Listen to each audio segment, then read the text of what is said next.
உலகெல்லாம் உணர்ந்து போதற்கு அறியவன் நிலவுலாவிய நிர்மலே வேணியன் அழகில் ஜோதியன் அம்பலத்தாடுவான்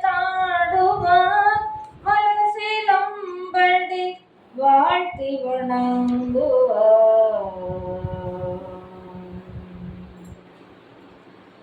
திருமுறையே சைவநெறி கருவூலம் செந்தமிழின் தேர்ப்பாகும். திருமுறையே கையிலையும் கண் சிவபெருமான் செவிமடுத்த செந்தமிழ் வேதம். திருமுறையே நடராஜன் கரம் வருந்த எழுதியருள் தெய்வ நூலா. திருமுறையே சொக்கேசன் மதிமலிவாய் மலர்ந்தருளும் சிறப்பெற்றாம.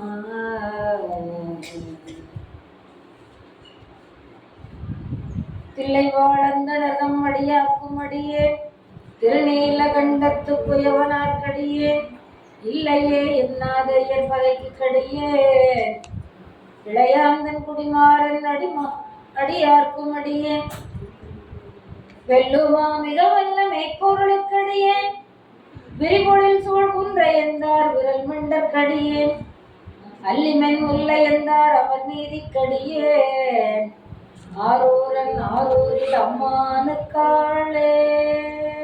திருச்சிற்றம்பலம். அன்பார்ந்த பெருமக்களே, பணிவான வணக்கங்களை முதலில் தெரிவித்துக் கொள்கிறேன். நாம் இதுவரை பார்த்தது முதல் சருக்கத்திலே நாம் என்ன திருமலை சருக்கம் என்று திருமலை சிறப்பு, பதிகம், திருநாட்டு சிறப்பு, நகர சிறப்பு, கூட்ட சிறப்பு, தடுத்தாட்கொண்ட புராணம் என்ற தலைப்பிலே நாம் முதல் சருக்கத்திலே பார்த்தோம். இரண்டாவதாகிய சருக்கத்திலே தில்லைவாழந்தனர்கள், திருநீலகண்டத்து புயவனார், இயற்பகை நாயனார், இளையான்குடிமாற நாயனார், விரல்மண்ட நாயனார், அமர்நீதி நாயனார் என்கின்ற நாயனார்கள் வரை பார்த்தோம். அந்த பாடலிலே இறுதியடியிலே ஆரூரன் ஆரூரில் அம்மானுக்கு ஆளே என்ற வரி வருகிறது. திருத்தொண்டர் தொகை பாடியவர் நம்முடைய சுந்தரமூர்த்தி நாயனார். 11 பாடல்களை பாடி இருக்கின்றார். ஒவ்வொரு பாடலின் இறுதியிலும் தன்னை சொல்லிக் கொள்ளுகிறார். என்னவென்று? ஆரூரன் ஆரூரில் அம்மானுக்கு ஆளே என்று சொல்லுகிறார்.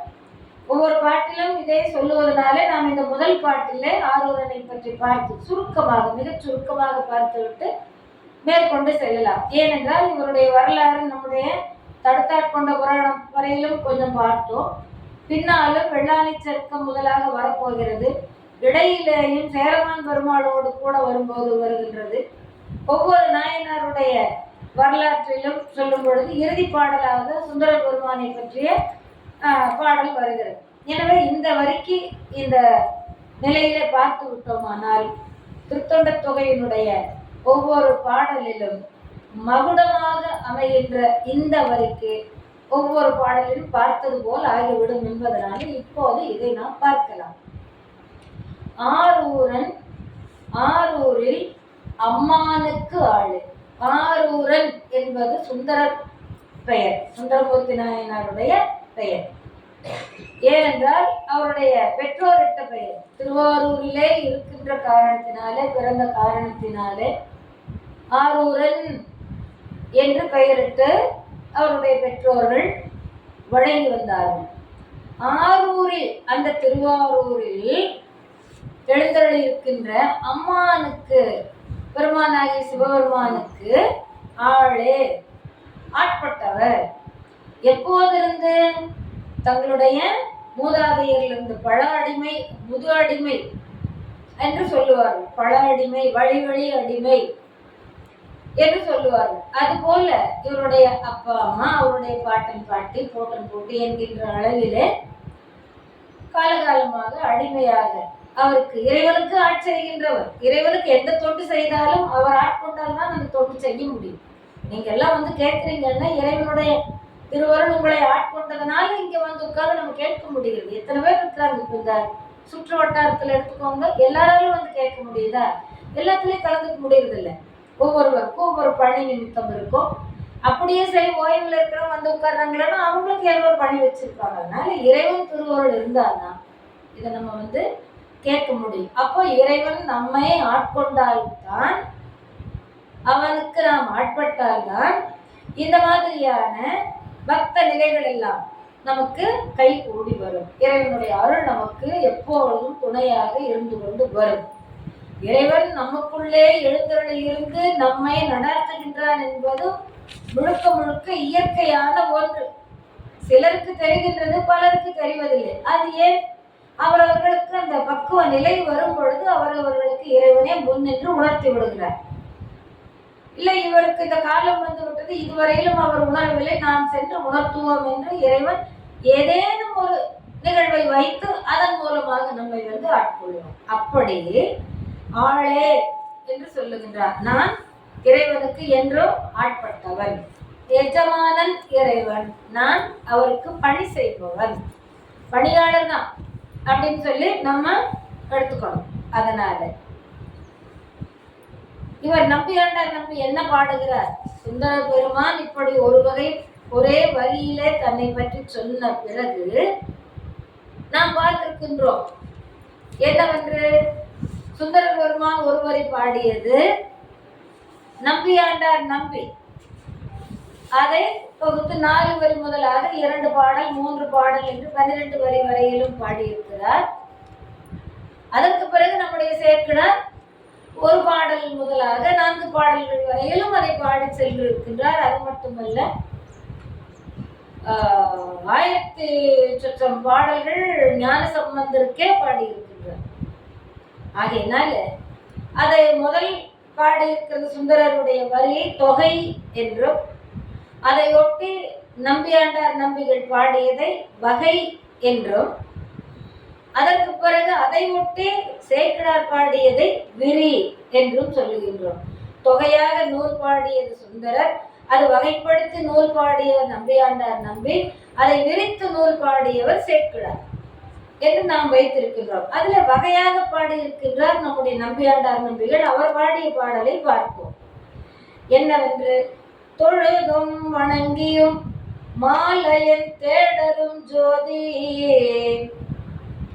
தொழுதும் வணங்கியும் திருமாலும் பிரம்மாவும் அவரை தொழுவதற்காக சென்ற வரலாறு நாம் அறிவோம். திருவண்ணாமலையிலே அடிமுடி தேடிய வடலம் என்று திருமுடியை தேடி பிரம்மாவும் திருவடியை தேடி மாலும், முடியை தேடி சென்ற பிரம்மா அன்னப்பறவை வடிவிலும், திருவடியை தேடி சென்ற திருமால் பன்றி வடிவிலும் சென்றார்கள்.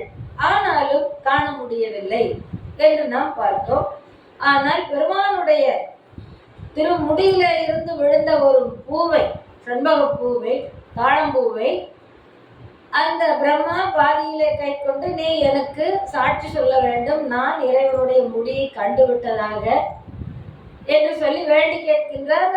பிறகு அந்த மலர் ஒத்துக்கொள்ளுகிறது. அதனால பொய் சாட்சி சொல்லுகிறது, ஆமா பிரம்மா தங்களுடைய திருமுடியை கண்டு விட்டார் என்று. அந்த பொய் சாட்சி சொன்னதுனாலேயே இதுவரை இறைவனுக்கு தாழம்பூ சூடப்படுவதில்லை. அதனால யார் எந்த நிலையிலே இருந்து நல்லதோ தீயதோ பொய் சொன்னால் அதற்குரிய தண்டனை கிடைக்கும். எனவே மனிதர்கள் வாழ்க்கையிலே முடிந்தவரை பொய் சொல்லக்கூடாது. வள்ளுவர் பெருமான் சொல்லுவார், குறைதீர்ந்த நன்மை பயக்குமெனின் பொய்மையும் சொல்லலாம் என்று சொல்லுவார். குற்றமற்ற நன்மையை எப்பொழுது நமக்கு அது பயன்பாடாக தருகிறதோ அப்படி அது பயன்பாடாக தருவானால் பொய்யும் கூட சொல்லலாம் அப்படின்னு சொல்லுவார். ஆனால் அதையும் தவிர்ப்பது நல்லது. அமைதியாக இருக்கின்ற இடத்துல இருந்து விட்டு போகலாம். ரொம்ப இக்கட்டான சூழ்நிலை வரும்போது அவரை தப்பு வைப்பதற்காக ஏதோ ஒரு இக்கட்டான சூழ்நிலை வரும் பொழுது அதிலே பொய் சொல்லலாம் என்று வள்ளுவர் பெருந்தகை சொல்லியிருக்கிறார். ஆனால் அதை நாம் ஒரு கருத்தாக எடுத்துக்கொண்டு பொய் சொல்லக்கூடாது. முடிந்த அளவில் மெய் சொல்லி மெய்யடியாராக மனத்தாலும் மொழியாலும் வாக்கினாலும் மெய்மையே நாம் சொல்லி பழக வேண்டும். மெய்மையை எண்ணி பழக வேண்டும். மெய்மையை செய்து பழக வேண்டும். மெய்யடியாராக இருக்க வேண்டும். மெய்த்தொண்டராக இருக்க வேண்டும். அப்படி தேடலும் ஜோதி, அவர்கள் இருவரும் தேடி சென்றும் கிடைக்காத ஜோதி வடிவு. திருவண்ணாமலையில எப்படி ஜோதி எழுகின்றது பார்த்தீர்களா?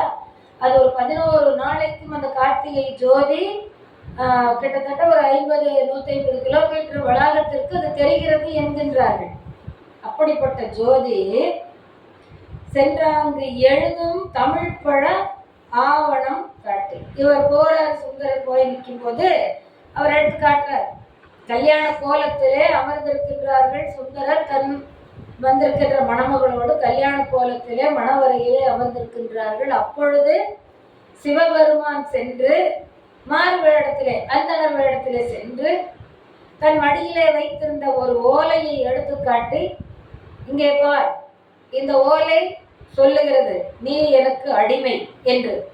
எனவே நீ எனக்கு அடிமை, எழுந்து வா என்று சொல்லி, நான் எப்படி உனக்கு அடிமை என்று சொல்லி கேட்க, சுந்தரர் கேட்க, இது உன்னுடைய பாட்டன் கூட்டன் எழுதி கொடுத்தது வாசகம் என்று தன்னுடைய அந்த ஓலையை எடுத்து காட்ட, அதிலே உற்றார் எல்லாம், அருகில இருந்தவர்கள் எல்லாம், அந்த சபையில இருந்து கிராம சபை என்றெல்லாம் வைத்திருப்பார்கள் அல்லவா, அந்த சபையில இருக்கின்றவர்கள் எல்லாம் அந்த ஓலையை பார்த்து, இது உன்னுடைய தாத்தா கையெழுத்து தான், உங்க தாத்தா எழுதி கொடுத்திருக்கிறார் என்று சொல்லி அவருக்கு அடிமையாக்கி, அப்புறம் அந்த மணப்பொண்ணை மணவரையிலே விட்டு அவர் பாட்டுக்கு இறைவன் பின்னால் வந்து விடுகின்றார். அப்புறம் பிறகு திருவெண்ணைநல்லூர் வரை அழைத்து சென்று அங்கே எம்பெருமான் திருமேனி கொண்டு, லிங்க திருமேனி கொண்டு அதிலே காட்சி தருகின்றார். அப்பொழுதுதான் சுந்தர பெருமான் உணர்கின்றார்.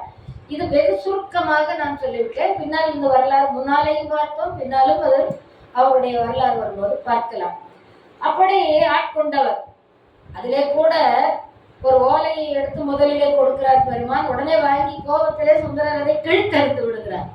அப்போ இன்னும் பெருமானுக்கு அது அத்தாட்சியாக போய் விடுகிறது. பாருங்கள் பாருங்கள், பொய்யென்று இருந்த இவர் நினைத்ததனால்தான் கிழித்து போட்டார். அப்போ அது மெய்யென்று ஆகிறது. எனவே இதோ அந்த ஓலை போனால் என்ன, நான் அது நகல்தான், ஆனால் உண்மையான ஓலையை நான் வைத்திருக்கின்றேன் பாருங்கள் என்று எழுதி காட்டும் போதுதான், அப்படியானால் அந்த ரெக்கார்டெல்லாம் எங்க இருக்கிறது, அதனுடைய பதிவெல்லாம் எங்க இருக்கிறது என்று பார்க்கின்ற பொழுது அருகிலே உள்ள ஊருக்கு அழைத்து செல்கின்றார்கள். அங்கே கிராம சபை அதிகாரிகள்லாம் எடுத்து அந்த ஓலையை காட்டுகின்றார்கள். அதிலே அந்த ஓலையை அவர்கள் வாங்கி பார்த்து, அந்த சபை அலுவலகத்திலே இருக்கின்ற பதிவு ஏட்டிலே இருக்கின்ற பாட்டனாருடைய கையெழுத்தும் இந்த இவர் காட்டிய ஓலையிலே இருக்கின்ற கையெழுத்தும் ஒரே மாதிரியாக இருக்கிறது. எனவே இவர் உன்னுடைய பாட்டன் எழுதி கொடுத்தது போல இவருக்கு நீங்கள் வழி வழி அடிமை, இப்பொழுது அடிமை. அவர் சொல்லித்தான்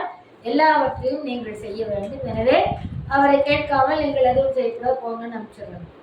அதுக்கப்புறம் திருவெண்ணைநல்லூர்ல இறைவன் காட்சி கொடுத்து ஆட்கொள்கிறார். அந்த வரலாற்றை தேடரும் ஜோதி சென்றார்க்கு இவர் போய் கேட்ட பொழுது எழுதும் தமிழ் பழ ஆவணம் காட்டி, அவரே கையில் எழுதியிருப்பார். அப்பவே கூட எழுதியிருக்கலாம், இறைவன் அல்லவா, என்ன திருவிளையாடல் செய்யலாம் என்றாலும் இறைவனால் செய்ய முடியும். உங்களை ஆட்கொள்ள வேண்டும் என்று கருதினால் இறைவன் அதற்கு என்ன வேண்டுமானாலும் செய்யக்கூடிய வல்லமை உடையவர், சர்வ வல்லமையும் படைத்தவர். அப்பதான் எழுதினவாரு. அதனால்தான் எழுதும், அப்பதான் எழுதியிருப்பார் போல. நினைச்சிட்டே கூட அவருக்கு எழுதுறதுக்கெல்லாம் வல்லமை தான். எழுதும் தமிழ் பழ ஆவணம், ஆவணம்னா சான்று. இப்ப நம்ம வீட்டுக்கெல்லாம் இதுக்கு வந்து இந்த ரெக்கார்டு வச்சிருப்போம் இல்ல, அந்த மாதிரி எல்லாத்துக்கும் ஆவணம். பழ ஆவணம், ரொம்ப பழைய காலத்து ஓலை பார்த்தா ரொம்ப பழசா இருக்குது. எழுதியிருக்காரு. திருட்டு பயல் நம்ம செய்வோம், நம்மை ஆட்கொள்ளுவதற்காக. ஏனென்றால் என்னெல்ல கொலைகாரன் பார்த்தோம் இல்லைங்களா, போன இதுல தானே பார்த்தோம். என்ன அந்த பேர்கள்லாம் வந்து இறைவனுக்கு அன்பின்பாற்பட்டு அவர் செயல்களை வைத்து சொல்லுவது.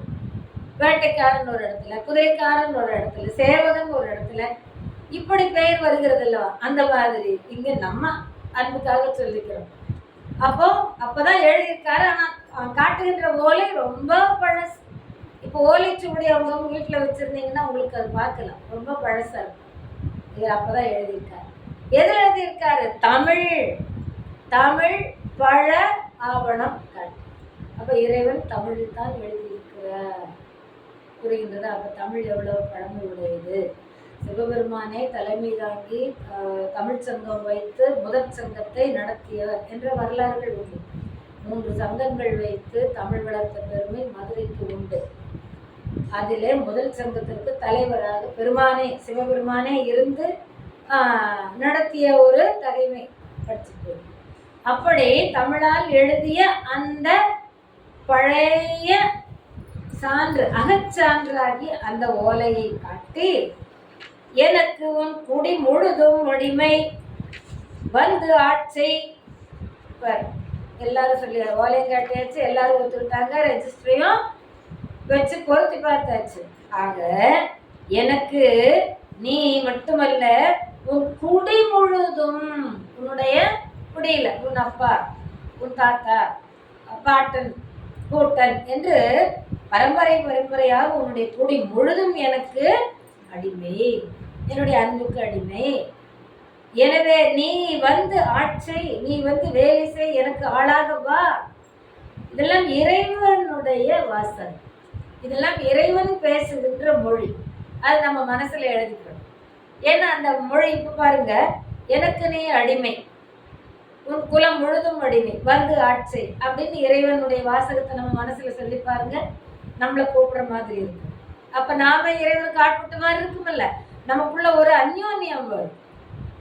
எனக்கு உன் குடி முழுதும் அடிமை, ஆட்சி வா என்று சொல்லி பாருங்கள். இறைவனுடைய வாசகம் எங்கெங்கெல்லாம் பேசப்படுகிறதோ அதையெல்லாம் நம்ம மனசுக்குள்ள நம்ம பேசிக்கலாம். நம்மை அணுக்கத்திலே கொண்டு சேர்க்கின்றான் தன்னுடைய பக்கத்திலே இறைவன் என்று எனப்பெற்றவன் என்று இறைவனால் சொல்லி அருளப் பெற்றவனாகிய சுந்தரமூர்த்தி நாயனார் முரல் தேன் ஒழுகும் மலரின் நல் தார் எம்பிரான் நம்பி ஆரூரனே. எம்பிரான் நம்முடைய பெருமான். நாம் பிரான் என்பதற்கு ஒரு பொருளை சொல்லி இருக்கிறேன், உங்களுக்கு நினைவு இருக்கிறதோ இல்லையோ. பிரான் என்றால் நம்மை விட்டு பிரியாதவன், பிரியாதவன் தான் பிரான் என்று ஆகிவிட்டது. உயிர்களை விட்டு என்றும் பிரியாதவன், அதிலும் தன் அடியார்களை விட்டு எப்போதும் முப்போதும் எப்போதும் பிரியாதவன். நமக்குத்தான் தெரிவதில்லை தவிர, பக்குவம் வந்த போது நாமும் அறிவோம், ஆனால் அதுவரை நமக்கு தெரிவதில்லை. அதனால் எம்பிரான் ஆகிய சிவபெருமான் நல் தார் எம்பிரான். நல்ல தார்னா மாலை, நல்ல மலர் மாலை. என்ன மாலை? முரல் தேன் ஒழுகும் மலரின் நல் தார். மலர்னாலே தாமரை மலர் தான். மலர்னால எதை குறிக்கும்? தாமரை மலரை தான் குறிக்கும். அதனால அந்த தாமரை மலரிலே தேன் ஒழுகி கொண்டிருக்கின்றது. அந்த ஒழுகுகின்ற தேனை நாடி வண்டுகள் வந்து முரல்கின்றன அப்படின்னு அர்த்தம். ரீங்காரம், அதுதான் முரல்கள். பண்டினுடைய ஓசைக்கு முரல்கள்னு சொல்லுவோம். சிங்கத்துக்கு கர்ஜிக்கிறது, ஒவ்வொன்றுக்கு ஒவ்வொன்று அது மாதிரி வச்சிருக்கோம். அதுல வண்டுக்கு முரல்வது. அந்த ரீங்காரம் விட்டு கொண்டு அந்த தேனை நாடி மலர்கள் தோறும், தாமரை மலர்ல இருக்கிற அந்த மலர்கள் தோறும் இருக்கின்ற, மலர்கள் தோறும் என்ன, ஒவ்வொரு மலரிலும் இருக்கின்ற தேனை அருந்துவதற்காக வண்டுகள் வந்து ரீங்காரம் விட்டு கொண்டிருக்கின்றது. அது அந்த தேனை அருந்தும் போது கொஞ்சம் ஒழுகும் அல்லவா, அந்த தேன் அதிகமாக அந்த மலர்ல இருக்கிறதுனால அருந்தியது போக ஒழுகுது. நம்மளே ஒரு கை தண்ணி எடுத்து குடிக்கிறோம்னா நம்ம வாயில் நிறைஞ்சு போச்சுன்னா ஒரு பக்கம் ஒழுகும், தெரியா? அது நிறைந்திருக்கிற காரணத்தினால ஒழுகும். அது மாதிரி அந்த தாமரை மலர்ல இருந்து தேன் ஒழுகுகின்றது. வண்டுகள் முரண்டு கொண்டு தேனை அருந்துகின்றன. அதிகமாக இருக்கின்ற தேன் ஒழுகி வருகிறதாமா. அப்படிப்பட்ட மலரினால் ஆகிய, தாமரை மலரினால் ஆகிய நல்ல மாலை. ஆசை கூர் பக்தன் என் மனோ பத்மமான பூவைத்து நடுவே அன்பான நூலிட்டு நாவிலே சித்திரமாகவே கட்டி.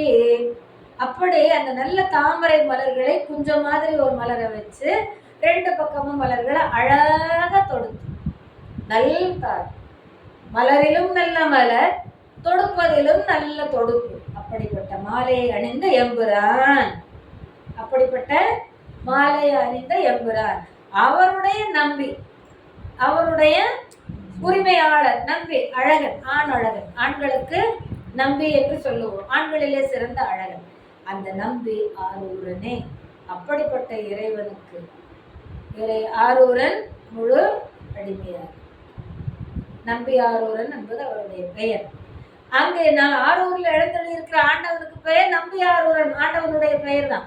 இருவரையும் இந்த இடத்துல சொல்லிக் கொள்ளலாம். ரொம்ப ஆட்கொண்டவர் நம்பி ஆரூரன், ஆட்பட்டவர் நம்பி ஆரூரன். புரிகிறதா? அந்த மாதிரி அழகான சொற்களில் நயம் பொறுத்து அழகு பொறுத்து வைத்திருப்பார்கள் நம்முடைய பெரியோர்கள். அதெல்லாம் அனுபவிக்கணும். எப்படி இந்த வண்டு இந்த மலரிலே தேனை அனுபவித்து குடிக்கிறதோ அது மாதிரி நம்ம இறைவனுடைய திருவருளை அனுபவிக்கணும்.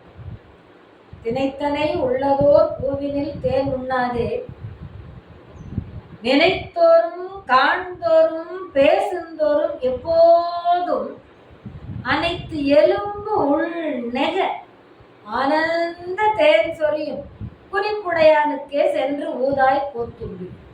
இறைவனுடைய திருவடி தாமரை மலர். அந்த தாமரை மலரிலே தேன் வழிகிறது. வண்டுகள் சென்று மொய்க்கின்றன, தேனை அருந்துகின்றன. அது வண்டுக்கு இயல்பு. வண்டுக்கு ஆறுகால் என்று ஒரு பெயர், அருகால் அப்படின்னு சொல்லுவோம். ஆறுகால் இருக்கிறதுல வண்டுக்கு, அதனால வண்டு என்று சொல்லுவதற்கு இன்னொரு பெயர் ஆறுகால் என்று சொன்னாலும் வண்டை குறிப்பு. நமக்கும் ஆறுகால் உண்டு. என்னது? மூலாதாரம், சுவாதிஷ்டானம், மணிப்பூரகம், அநாகதம், விசுத்தி, ஆக்னி. அதனால மனிதனுக்கும் ஆறுகால் வண்டு பேரு. இந்த ஆறுகால் உடைய வண்டாகிய மனிதன் இறைவனுடைய திருவடி தாமரையிலே இருக்கின்ற அருளை மாந்தி மாந்தி மகிழ்கின்றது. அப்ப திருவடி தாமரையிலே என்ன இருக்கிறது? அருளாகி தேன் இருக்கிறது. அதை நாம் எல்லாம் அருந்தி மகிழ்கின்றோம். புரியுதுங்களா? அந்த மாதிரி இங்கே அந்த ஒழுகும் மலரை, அழகிய தாமரை மலரை மாலையாக தொடுத்து அணிந்திருக்கின்றார் எம்பெருமான். எம்பெருமானை புரியாதவராக இருக்கின்றார் நம்பி ஆரூரன். எனவே இந்த நம்பி ஆரூரர் என்பதை நாம் இருவருக்கும் கொள்ளலாம். இந்த இடத்துல தப்பில்லை. ஏனென்றால் நம்பி ஆரூரனை ஆட்கொண்டவரும் நம்பி ஆரூரன், நம்பி ஆரூரன் ஆட்செய்வதும் நம்பி ஆரூரன். நல்ல ஞாபகம் வச்சுக்கணும். நம்பி என்றால் அழகானவர், ஆண்களிலே சிறந்த அழகுடையவன். ஆரூரன் திருவாரூரிலே எழுந்தருளி இருக்கின்ற இறைவன். அப்ப அவருடைய பெயரை வைத்திருக்கின்றவர் சுந்தரர், அழகு. அங்க வச்சு பெயரு, அவங்க அம்மா அப்பா வச்சு பேர் நம்பி ஆரூரர். இந்த மாதிரிதான் பெயர் வைக்கணும். சுரேஷ், தசு, புசுன்னு எல்லாம் பெயர் வச்சுட்டு இருக்கக்கூடாது. சாகும் காலத்திலேயாவது பேரன் பெயரை சொன்னால், பேத்தி பெயரை சொன்னால் ஆண்டவன் பெயரை சொல்வதாக அர்த்தம் என்றுதான் அந்த காலத்திலே பெரியோர்கள் எல்லாம் இறைவன் பெயரை வைத்தார்கள். ஆணுக்காகட்டும் இறைவி பெயரை வைத்தார்கள் பெண்ணுக்காகட்டும். இப்படி அந்த வழக்கம் எல்லாம், பண்பாடுகள் எல்லாம் மீண்டும் மீண்டும் வர வேண்டும் என்பதற்காகவே இந்த உரையாசிரியர்களும் கவிதாசிரியர்களும் நமக்கு பண்பாட்டோடு கலாச்சாரத்தோடு கூடி இறை பக்தியை நமக்கு புகுத்தினார்கள். அது நம்மிடம் இருந்து போகக்கூடாது, என்றும் நம்மிடம் நிலைத்திருக்க வேண்டும் என்பதற்காக செய்தார்கள். அப்படிப்பட்ட இந்த நம்பி ஆரூரன் என்று சொல்லி வகை என்ற அமைப்பிலே நம்பியாண்டார் நம்பிகள் பாடியிருக்கின்றார். அதை விரித்து பாடுகிறார் சேக்கிழார் பெருமான். எதை? ஒரு வரியிலே சுந்தரர் பாடியதை, 4 வரியிலே நம்பியாண்டார் நம்பிகள் பாடியதை இன்னும் கொஞ்சம் விரித்து சேக்கிழார் பெருமான் பாடுகிறார். என்ன மாதிரி? மலர் மிசை அயனும் மாலும் காடுதற்கரிய வள்ளல் பலர்புகழ் வெண்ணை நல்லூர் ஆவணம் பழமை காட்டி உலகுய்ய ஆண்டு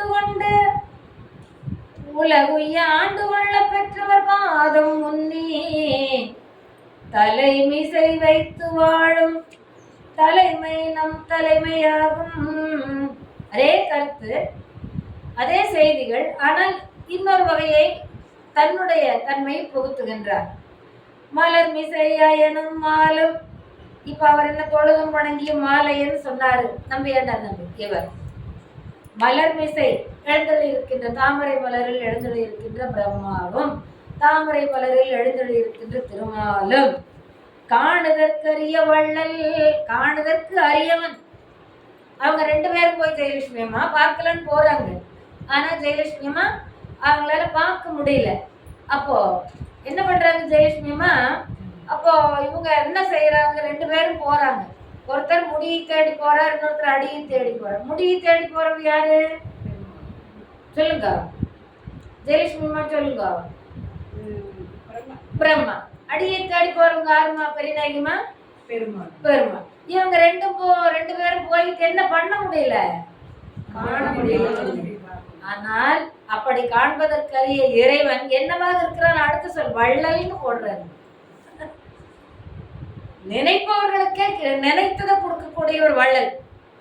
அப்படி இருக்கிறவரு இவங்க ரெண்டு பேரும் போய் காண முடியல.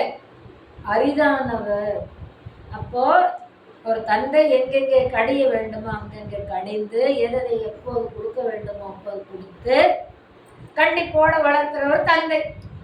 அதனால இவங்க ரெண்டு பேரும் நான் தான் பெருசுன்னு போனாங்க. நாணவத்தை நம்ம குழந்தைகிட்ட வளர்க்க கூடாதுங்கிறதுக்காக சிவபெருமான் நம்மளுக்கு காட்சி கொடுக்கல.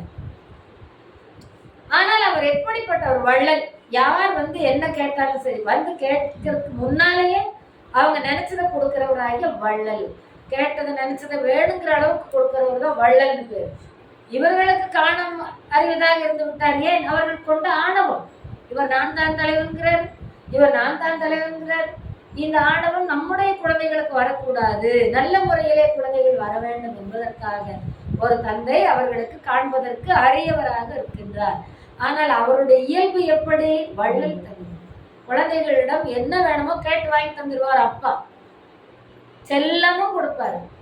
அதுவும் பெண் குழந்தைங்கன்னா அவருக்கு ரொம்ப பிடிக்கும், ரொம்ப செல்லம் கொடுப்பார். ஆனாலும் கண்டிக்கிற இடத்துல கண்டிக்கலன்னா அந்த செல்லத்தினால குழந்தைகள் கெட்டு போவதற்கு வழி உண்டு என்ற காரணத்தை இவர் தன்னுடைய செயலிலே வைத்து காட்டுகின்றார். அதை சேக்கிழார் பெருமான் உணர்ந்து எழுதுகிறார். இந்த வள்ளல் பலர் புகழ் வெண்ணை நல்லூர், எல்லோராலும் புகழப்படுகின்ற திருவெண்ணை நல்லூர். என்ன பத்மா? திருவெண்ணை நல்லூர் தான் கதை. யாருக்கு அருளுது? சுந்தர பெருமானுக்கு அருளி. திருவெண்ணை நல்லூர்ல என்ன காட்டினாரு? இப்ப நம்ம மேல்வரையில படிச்சுமே ஆவணத்தை. என்ன மாதிரி சான்று? ஆவணம்னா அகச்சான்று, கையில் இருக்கின்ற சான்று. இதோ பாருங்கள், உறுதியான சான்று, கல்வெட்டு போல, செப்பு பட்டயங்கள் போல என்று ஆவண பழமை காட்டி. அந்த பழமைங்கிறதுல என்ன வந்துருச்சு? குடி குடி குடி குடி ஆட்செய்கின்றோம், வழி வழி வழி வழி ஆட்செய்கின்றோம். அந்த பழமை காட்டி, கண் எதிர்ப்புற காட்டி, உலகு உய்ய, இந்த உலகெல்லாம் உய்வதற்காக இந்த பெரிய புராணம் நமக்கு கிடைத்திருக்கிறது. அதுல முதல்ல நம்ம படிச்சோம், முதல் சருக்கத்திலேயே படிச்சோம். மாதவம் செய்த தென் திசை வாழ்ந்திட தீதில்லா திருத்தொண்ட தொகை தர போதுவார் அப்படின்னு படிச்சோம். அது யாருக்காக? உலக மக்கள் படித்து தங்களுடைய வாழ்க்கையிலே கடைபிடித்து வாழ்வதற்காக, நல்ல முறையிலே வாழ்வதற்காக. உய்தல் அப்படின்னா வாழ்தல். எப்படி வாழணும்? நல்ல முறையில வாழணும். அதற்கு ஏற்ப இந்த உலக மக்கள் எல்லாம் நல்ல முறையிலே வாழும்படிக்கு ஆண்டு கொள்ள பெற்றவர், இறைவனால் ஆட்கொள்ள பெற்றவர் சுந்தர பெருமான். அவர் தானே இந்த திருத்தொண்ட தொகையை தந்தவர். அந்த புத்தகத்தில் இருக்குங்களா அந்த பாட்டு? ஆண்டு கொள்ள பெற்றவர்.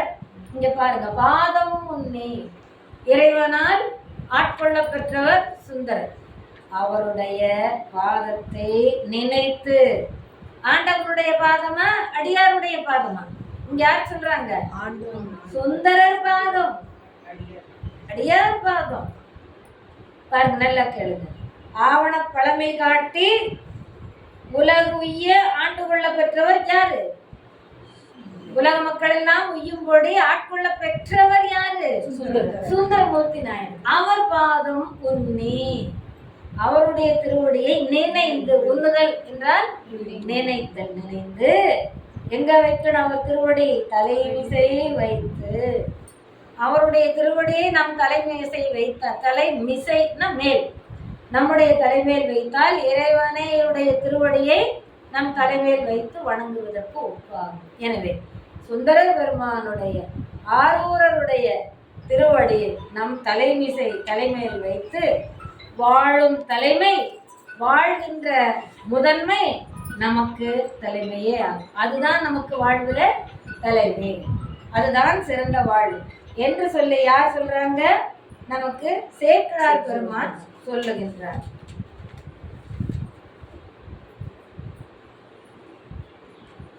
இப்படி ஒவ்வொரு பாடலிலும் நமக்கு ஆரூரன் ஆரூரில் அம்மானுக்காளே என்று பாடுகிறார்.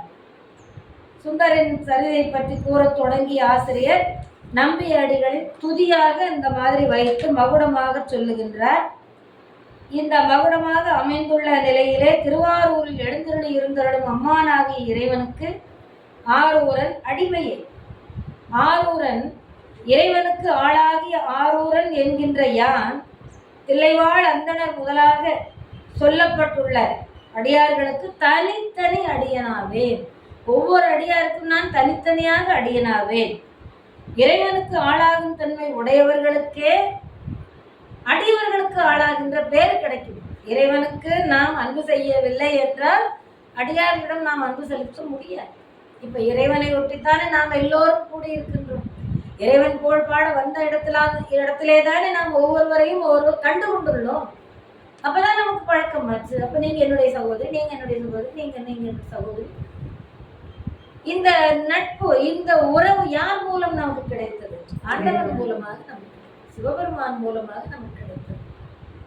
அதைத்தான் நாம் கருத்திலே கொள்ள வேண்டும். ஆண்டவனுக்கு அடிமையாகின்ற பண்பு நம்முடைய உள்ளத்திலே இருந்தால்தான், ஆண்டவனுக்கு அன்பு செலுத்துகின்ற பாங்கு நம்முடைய உள்ளத்திலே இருந்தால்தான் அவனுடைய அடியவர்களிடம் நாம் அன்பு செலுத்த முடியும் என்பதை மனதிலே வைத்துக் கொள்ள வேண்டும்.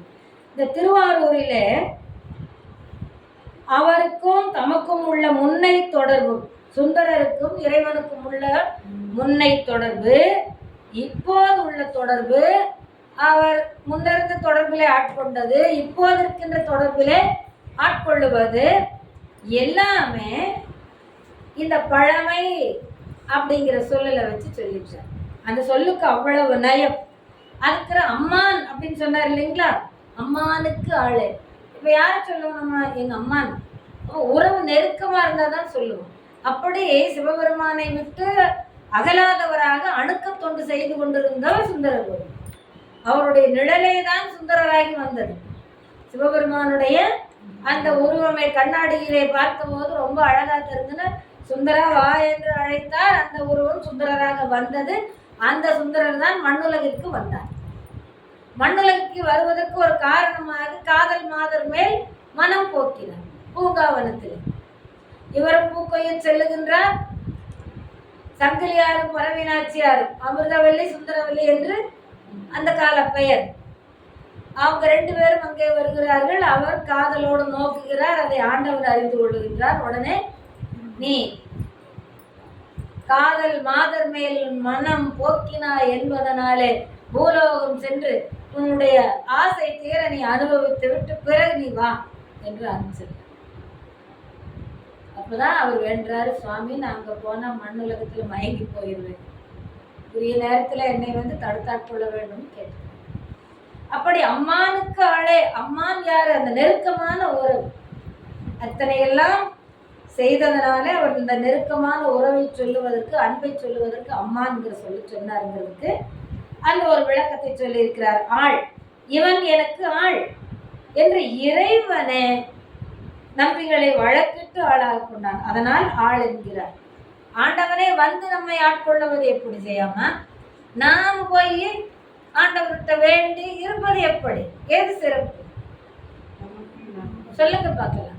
ஆண்டவனாக நம்மை அழைத்து சொல்லுவதான். மாணிக்கவாசர் போகின்றார். கைலாயத்திலே போகும்போது இறைவர் நெம்பெருமான் பெருமாட்டியமாக அமர்ந்திருக்கிறார். இந்த பக்கம் விநாயகர், இந்த பக்கம் முருகர் திருவோலக்கு காட்சியில் உட்கார்ந்துருக்கிறாரு. இங்கே கீழே நிற்கிறாங்க திருமால், பிரம்மா, இந்திரன், அப்புறம் 33 கோடி தேவர்கள், மற்ற ஞானிகள், ரிஷிகள், கணங்கள் வரை எல்லாரும் நிற்கிறாங்க. மாணிக்கவாசகர் போறாரு. போயிட்டவங்க எல்லாம் பார்க்குறாங்க. இவங்கெல்லாம் அடியார்களாக இருக்கிறார்களே, உண்மையிலே இவர்கள் அடியார். இந்த அடியார்கள் கூட்டத்திலே நாம் இருப்பதற்கு பொருத்தமானவரா? நாம் அந்த அளவுக்கு ஆண்டவன் மேல் அன்பு செலுத்தவில்லையே, நான் எப்படி இவர்களோடு இருப்பேன்? அந்த வருத்தத்துல தயங்குறாரு. இல்லை இல்லை, நானும் ஆண்டவனுக்கு அடிமைப்பட்டவன் தான் என்று முன்னாலே வருகிறார். இப்படி தயங்கி போவதும் வருவதுமாக, ஒப்புக்கொண்டும் மனதாலே ஒப்புக்கொண்டும் ஒப்புக்கொள்ளாதவருமாக இப்படி இரண்டாட்டமாக இருக்கின்ற நிலையை சிவபெருமான் பார்க்கிறார். அவர் அழைக்கிறார், மாணிக்க வாசக இங்கே வா. ஓடி போய் முன்னால் நின்றார். ஏது நமக்கு சிறப்பு? இறைவனே அப்ப அவர் அடியாருக்கு அடியாருக்கு அடியாருக்கு அடியார்னு ஆண்டவரே ஒப்புக்கொண்டு அழைக்கிறார். என்ன என்ன ஒரு நாயனை ஒரு பொருட்டாக நயந்து வந்து நீயே ஆட்கொண்டார் அப்படின்ற திருவாசகத்தில் ஒரு இடத்துல.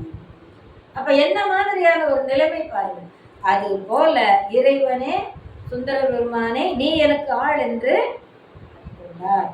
இப்படி வந்து ஆட்கொள்ள பெற்றவர் நம்முடைய சுந்தரமூர்த்தி நாயனார் ஆதலினாலே என் தாயோட என்னப்பன் 7 பிறவியும் அன்றே சிவனுக்கு எழுதிய ஆவணம் அப்படின்னு திருமந்திரத்துல திருமூலர் சொல்றார். சுந்தரரை பற்றி சொல்லுகின்ற அந்த நிலையை சொல்லும் பொழுது என் தாயோடு என் அப்பன் அப்ப என்ன உன் குடி முழுதும் ஆட்கொண்டவர் பழமை அடியார் பழ அடிமை வழி வழி அடிமை அந்த சொல்லுக்கு விளக்கம். என் தாயோடு என் அப்பன் 7 பிறவியும் 7 49 வச்சுக்கலாம். 7 7 7 வச்சுக்கலாம். 7 49 தானே கணக்குல கொஞ்சம் வீக்கு தான். அப்படி சொல்லுகிறார்கள் பிறவிகள் அவ்வளவு உண்டு என்று. அப்படி அத்தனை பிறவியும் அன்றே சிவனுக்கு எழுதிய ஆவணம். அப்ப 7 பிறவி 49 பிறவின்னு கணக்கு எடுத்தா கூட அதுக்கு முன்னாலேயே இந்த ஓலையிலே எழுதப்பட்ட எழுத்து அடிமை என்ற எழுத்து பழ அடிமை என்ற எழுத்து குடிமுழுதும் என்ற அடிமை என்ற எழுத்து எழுதப்பட்டது என்று திருமந்திரத்திலே சொல்லுகின்றார். எனக்கு உன் குடி முழுதும் எனக்கு அடிமை ஆதலில் நீயும் வந்து ஆளாகி பணி செய்க என்று சொல்ல போது இறைவன் ஆட்கொண்டார். சுந்தர பெருமானும் அவ்வாறே அவர் பின்னால் சென்றார். அப்புறம் 2 பேரும் கல்யாணம் பண்ணி வைக்கிறார் ஆண்டவர். அப்புறம் ஒரு பொண்ணு இன்னொரு பொண்ணை கல்யாணம் பண்ணிட்டாங்களேன்னு கோவிச்சுட்டு வரும்போது அப்புறம் அவங்க வீட்டு கதவை போய் தட்டுறதுக்கு ஒரு தூதா போறாரு சிவபெருமான். அதை நம்ம பின்னால பார்க்க போறாதா அழகா அங்க பார்ப்போம். இது ஒரு சின்ன விஷயமா சொல்லு. இப்படிப்பட்ட சுந்தர பெருமானுடைய திருவடியை நம்முடைய தலைமையில் வைத்து நாம் வணங்குவதே நம்முடைய தலைமைக்கு அழகு என்று சொல்லி சேக்கிழார் பெருமான் ஆரூரன் ஆரூரில் அம்மானுக்கு ஆளே என்ற வரிக்கு அழகாக பொருள் சொல்லி நிறைவு செய்கிறார் என்று சொல்லி நாம் இப்பொழுது அந்த 2வது சருக்கத்தை நிறைவு செய்வோம். நன்றி, வணக்கம்.